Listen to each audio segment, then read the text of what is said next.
રામ બધાને. આજના મારા વ્લોગમાં તમારા બધાનું સ્વાગત છે. અને આજે છે ગણેશ ચતુર્થી, તો તમને પહેલાં તો બધાને હેપી ગણેશ ચતુર્થી. અને અત્યારે વાગ્યા છે 4:30, તો તમારો ભાઈ નાહી ધોઈને ફ્રેશ થઈ ગયો છે અને અત્યારે આપણે જવાનું છે ગણપતિ દાદાના દર્શન કરવા સપોયા બાજુ. હાલો નીકળીએ આપણે ગણપતિ દાદાના દર્શન કરવા.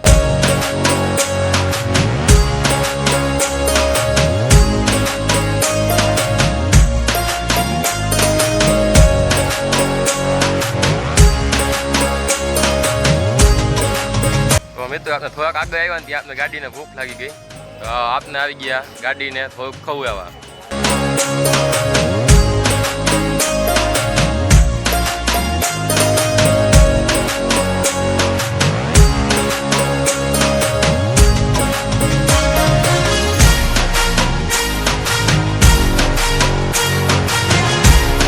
તો મિત્રો આપણે પહોંચી ગયા છીએ ફાઇનલી અહીંયા ગણપતિ દાદાના દર્શન કરવા સપોયા. તમને બતાવું જો આજે ટ્રાફિક કેવું છે ધોમ. અહીંયા તમે જુઓ ટ્રાફિક કેવું છે, તમને બતાવું જુઓ.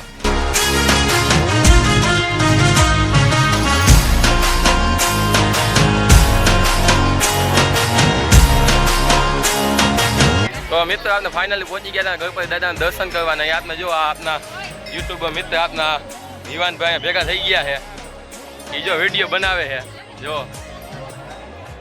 મિત્રો હવે આપણે જો આ દર્શન કરવાની મોટી લાઈન છે, તો આપણે લાઈનમાં ઊભા આવી જઈને દર્શન કરી લઈએ. હાલો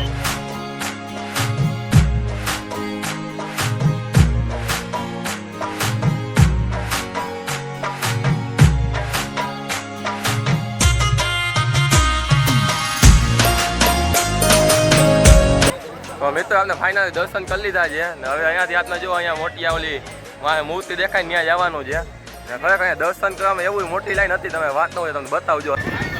તમે જુઓ મિત્રો અહીંયાથી હેઠ લાઈન છે, મંદિર સુધી લાઈન છે. જુઓ અહીંયાથી જો હેઠ મિત્રો અહીંયાથી હેઠ લાઈન ઊભી છે, ચાલુ છે.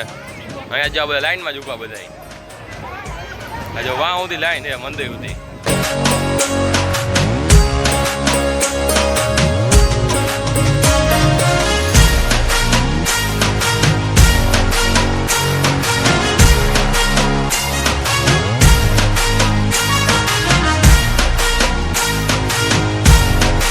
અને અહીંયા મિત્રો તમે જોઈ શકો છો આપણા મિલનભાઈનું ફોટોશૂટ ચાલુ છે.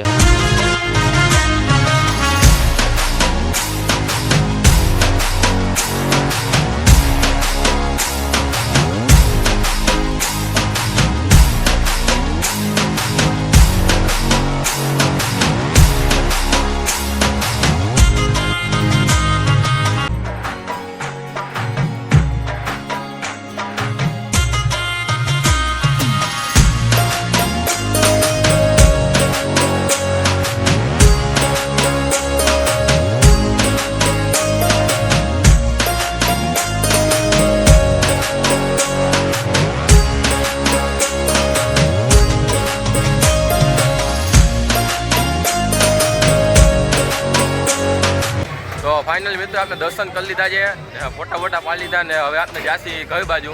હાલો નીકળી જાય ઘર બાજુ.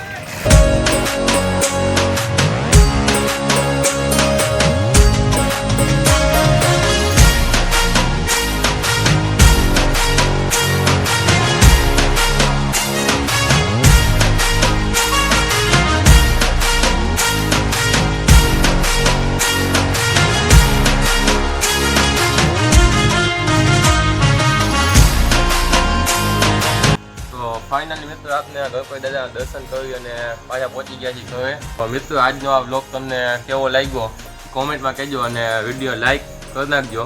અને જો ચેનલમાં નવા હોય તો ચેનલને સબસ્ક્રાઈબ કરી નાખજો. તો આપને હવે મળશે આપના નેક્સ્ટ બ્લોગમાં. ત્યાં સુધી બધાને જય શ્રી રામ.